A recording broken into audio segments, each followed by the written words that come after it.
बिस्मिल्लाहिर्रहमानिर्रहीम। अस्सलामुअलैकुम। आज हम पढ़ेंगे कि डाटा टाइप क्या होती है। डाटा टाइप किस तरह, डाटा टाइप से मुराद ये कि डाटा किस तरह का डाटा, टाइप से मुराद जैसे तरह, उसकी टाइप किस टाइप का डाटा। ठीक है। पाइथन में 5 टाइप का डाटा होता है। एक number, sequence type, Boolean, set, dictionary. ठीक है। अब ये सारा इसकी मैं समझाता हूँ। पहले हम देख लेते हैं। ये जैसे a is equal to 10 variable लिखा हुआ है। 10 जो है ये न्यूमेरिक डाटा टाइप है। जो नंबर में होता है उसे न्यूमेरिक बोलते हैं। सीख है। B is equal to hi Python, ये एक इंग्लिश में लिखा हुआ है या एक अल्फ़ाबेट्स में लिखा हुआ है, एबीसी में लिखा हुआ है, इसे हम बोलेंगे string data type. C is equal to 10.5, ये क्या लिखा हुआ है, ये फ्लोटिंग पॉइंट में लिखा हुआ है। फ्लोटिंग पॉइंट से मुराद ये कि जो आप, फ्लोटिंग पॉइंट से मुराद ये जो इशारिये में रकम लिखी हुई होती है, उर्दू में इशारिया बोलेंगे। इशारिये में लिखी हुई है, जो पॉइंट्स में लिखी हुई है, जो डेसिमल पॉइंट्स में लिखी हुई रकम होती है, उसे, जब उसे फ्लोटिंग पॉइंट्स में रकम लिखी हुई होती है उसे कहते हैं हम फ्लोट डाटा टाइप। ठीक है, ये फ्लोट डाटा टाइप है। तो अब हम इसको देखते हैं। नंबर्स, न्यूमेरिक में से आगे 3 शाखें निकली। एक इंटीजर, इंटीजर से मुराद जैसे a इज़ इक्वल टू 10, जो होल नंबर होता है, जो पूरा नंबर होता है जिसमें कोई इशारिया नहीं होता, वो होता है होल नंबर, उसे हम बोलेंगे इंटीजर। ठीक है। एक होता है कॉम्प्लेक्स नंबर। ये ए प्लस बी ए योटा, एक सवाल होते थे मैथ में इस तरह के, ये हम ज़्यादा यूज़ नहीं करते, बट ये भी एक डाटा टाइप होती है। Float, float data type. Float data type एक 10.5, जैसे कि अभी मैंने बताया है, ये जैसे सी इज़ इक्वल टू 10.5, ये इसकी एग्जांपल है जो डेसिमल में लिखी हुई होती है। एक डिक्शनरी होती है, एक बुलियन होती है, एक सेट होती है, एक सीक्वेंस टाइप होती है। सीक्वेंस टाइप में से 3 शाखें आगे से निकली, ब्रांचेस निकली, जैसे कि string, list, tuple. String, string कौन सी, जैसे B is equal to hi Python variable लिखा हुआ है, इसमें जो वैल्यू है हाई पाइथन, ये क्या है, ये स्ट्रिंग ही तो है। स्ट्रिंग किसे कहते हैं, जो अल्फ़ाबेट या एबीसी में डाटा लिखा होता है इंग्लिश में। ठीक है, ये स्ट्रिंग डाटा टाइप है। लिस्ट, लिस्ट, और ये आगे एक डाटा टाइप, मतलब डाटा टाइप है। एक टपल डाटा टाइप है। ठीक है। तो ये टोटल 5 थी, उसमें से आगे कुछ शाखें निकली, जैसे कि list, string, triple, integer, complex number, float. Okay. So इस तरीके से हम इसको कवर करेंगे। डोंट वरी, आपने परेशान नहीं होना, इजीली हम इसको सब कुछ कवर करेंगे। ओके। मैं इसको थोड़ा आहिस्ता आहिस्ता इसलिए लेके चल रहा हूँ ताकि जो नए हैं, जो स्टूडेंट्स नहीं हैं, वो भी इसको समझ सके। जो इसको इजीली, मैं अभी बेबी स्टेप्स ले रहा हूँ, जो मतलब तो जिसको नहीं भी समझ कंप्यूटर बैकग्राउंड, वो भी इसको समझ सके, ताकि उसको इजीली समझ आ जाए। वरना मैं, अगर जो स्टूडेंट्स हैं यूनिवर्सिटी कॉलेजेस के, वो तो इजीली इसको समझ पाएंगे, बट जो नई बैकग्राउंड में, उनके लिए भी ये कोर्स बनाया है ताकि वो भी इसको सीख सकें। तो मैं इसलिए सबको साथ लेके चल रहा हूँ। ठीक है। ओके। सो अब हम नंबर डाटा टाइप सबसे पहले पढ़ते हैं, न्यूमेरिक वाली। नंबर, न्यूमेरिक में क्या होता है, अभी मैंने बताया था ना, नंबर बोलो या न्यूमेरिक बोलो एक ही बात है। नंबर, न्यूमेरिक, अच्छा, numeric values are stored in numbers, वो नंबर्स में स्टोर होती हैं जो, ठीक है। The whole float, whole number होता है। होल नंबर वही बोलते हैं जिसमें कोई पॉइंट नहीं होता, जैसे इज इक्वल टू 5 लिखा हुआ है। ठीक है। एक फ्लोट होता है, फ्लोट मैंने बता दिया, जिसमें पॉइंट होता है। एंड एक होता है कॉम्प्लेक्स, कॉम्प्लेक्स वाली ये 3 डाटा टाइप इसके अंदर से, नंबर में से निकली। अब तीनों की एग्जांपल मैंने दे दी है। ठीक है। अभी मैं इसको ज़रा आपको करके दिखाता हूँ। इसको पहले प्रैक्टिकली हम इस पे करके देखते हैं कि कैसे है। जैसे कि हम एक नंबर लिखते हैं, एज इक्वल 25, प्रिंट, ये मैंने ऊपर वेरिएबल बनाया, एज उसका नाम रखा, आइडेंटिफायर जिसे कहते हैं, और उसकी वैल्यू, वेरिएबल की जो वैल्यू है वो है 25। ठीक है। तो ये एक वेरिएबल बन गया एज नाम से ऊपर, जिसकी वैल्यू है 25। ठीक है। अब मैं इस वेरिएबल को प्रिंट करवाता हूँ, एज। ठीक है। इसको प्रिंट करवाया ऊपर से करंट, ये फाइल के साथ, ये जो प्ले बटन बना हुआ, इस पर क्लिक करो तो रन हो जाता है। नीचे टर्मिनल में 25 प्रिंट हो रहा है, ओके हो गया। 25 प्रिंट हो गया, गुड हो गया। बट अब हम इसको चेक करें ये किस डाटा टाइप का डाटा है।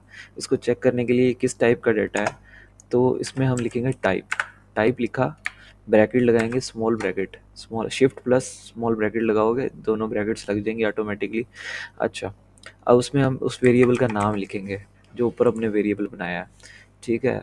जो भी नाम होगा आपने रखा होगा, वो नाम यहाँ पे लिखना है। एज, जैसे मैंने एज रखा था तो आपने एज रखना है। अगर आप ए बी सी नाम रखोगे तो यहाँ पे भी ए बी सी लिखना पड़ेगा टाइप में। ओके। ठीक है। अब इसको रन करते हैं। अब ये देखो नीचे टर्मिनल में क्या लिखा हुआ है, क्लास इंट, मतलब ये एक इंटीजर टाइप का डाटा है, इंटीजर टाइप का डाटा। ठीक है।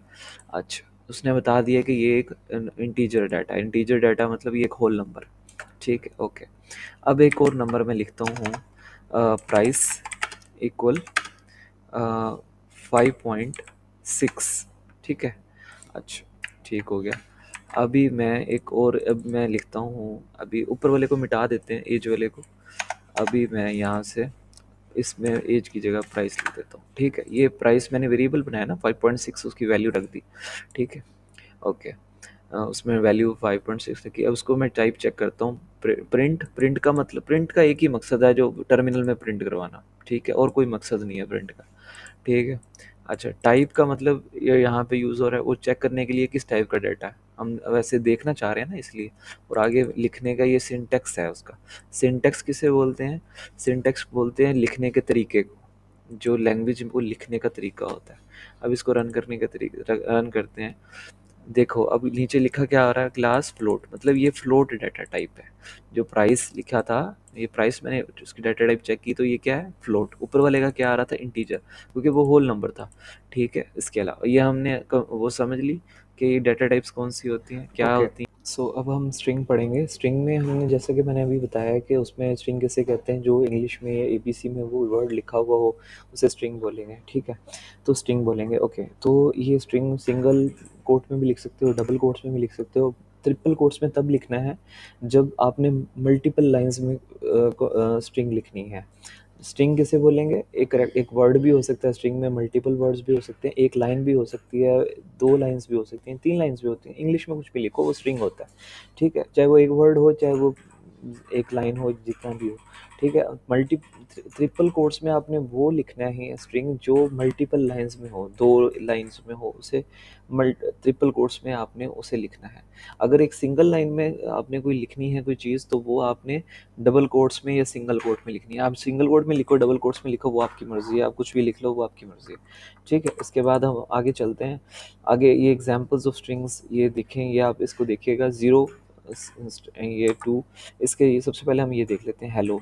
जैसे HELLO, हेलो, ये इंडेक्सिंग दी हुई है। इंडेक्सिंग क्या है, इंडेक्सिंग कहते हैं पोजीशन को। हर करेक्टर की उसकी एक पोजीशन होती है। जैसे एच की पोजीशन में इसमें 0 नंबर है, ई पे 1 है, एल पे 2 है, एल डबल दूसरे एल पे 3 है, ओ पे 4 पोजीशन है। मतलब ये 5 वर्ड्स करेक्टर्स थे ABC के, HELLO, हेलो, ठीक है। उसको उसने काउंटिंग कहाँ से स्टार्ट की, पाइथन ने उसको नंबरिंग दे देता है। पाइथन इंडेक्सिंग जिसे बोलते हैं, नंबरिंग को, पोजीशनिंग को, कि 0 पोजीशन पे, 0 नंबर पे पहले H पड़ा हुआ है, फिर E पहले नंबर 1 पे ई पड़ा हुआ है, 2 पे एल पड़ा हुआ है, 3 पे एल सेकंड एल पड़ा हुआ है, 4 पे ओ पड़ा हुआ है, ठीक है। ये पोजीशन होती है, ठीक है। इस तरीके से ये आगे इसकी माइनस में भी पोजीशंस होती हैं। जैसे कि ये यहाँ पे अगर वो आप उल्टी साइड से स्टार्ट करोगे, ऑपोजिट साइड से, तो -1 से स्टार्ट लेगा वो। जैसे -1 ओ, एल, -2 एल, -3 सेकेंड एल, ई, -4 एच, -5, इस तरह -6 -7 जितना भी बड़ा वर्ड होगा, सेंटेंस होगा, जो भी होगा वो उसके अकॉर्डिंग चलता जाएगा, ठीक है। अब ये कॉलन, जैसे कि लिखा हुआ है कॉलन में, इसमें ये देखो स्टार्टिंग और एंडिंग पोजीशन नहीं दी हुई, तो उसने हेलो लिख दिया, हेलो आ रहा है। अगर ये प्रिंट लिख कर आगे लिखे हुए हैं, अगर ज़ीरो से आगे, 0 से आपने स्टार्ट लिया, आगे कॉलन लगाया है, और उसके बाद आपने एंडिंग पोजीशन दी, एंडिंग नहीं ली, वो 0 से शुरू होकर एंड तो आपने दिया, तो वो फुल सेंटेंस या वर्ड जो भी होगा उस वेरिएबल में वो पूरा लिख देगा।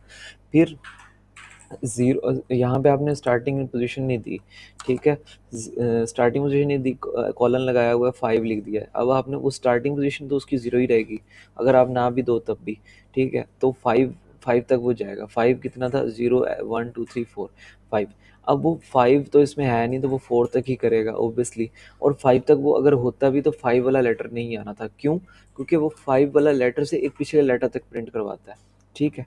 अच्छा, इसको हम प्रिंट करके देख लेते हैं किस तरह से। जैसे मैंने अपना नेम लिखा, नेम इक्वल मिसाल के तौर पे तलहा, तलहा प्रिंट किया नेम, ओके। इसको प्रिंट करवाते हैं, ओके डन, ये नीचे प्रिंट हो गया तलहा।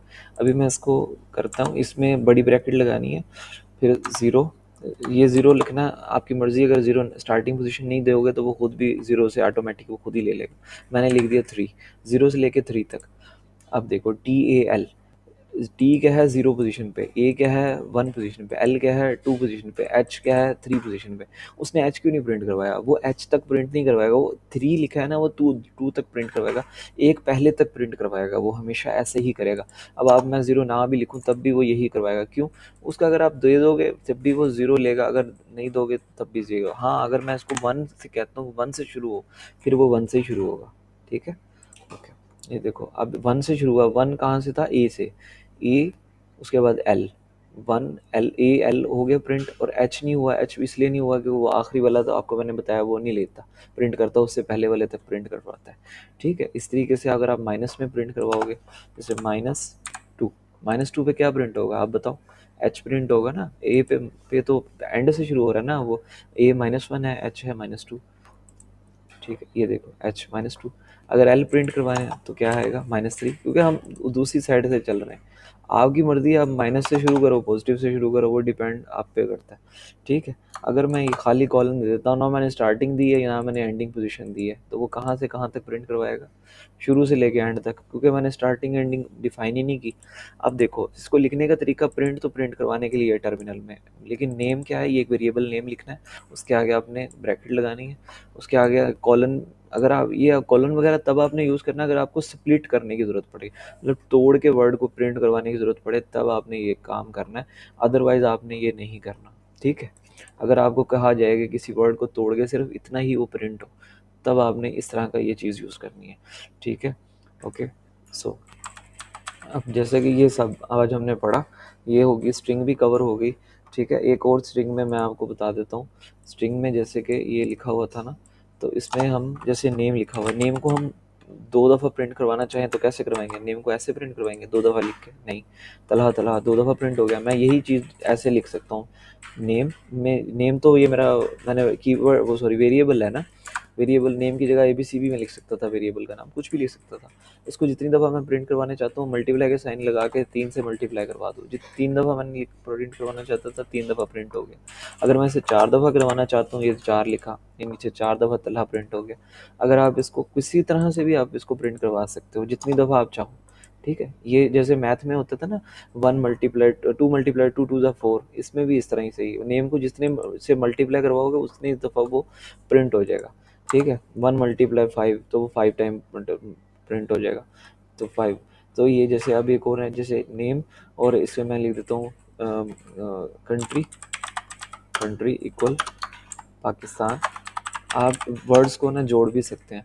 कैसे जोड़ सकते हैं? प्लस से लगा के। प्लस का मतलब कॉन्कैटिन जोड़ना।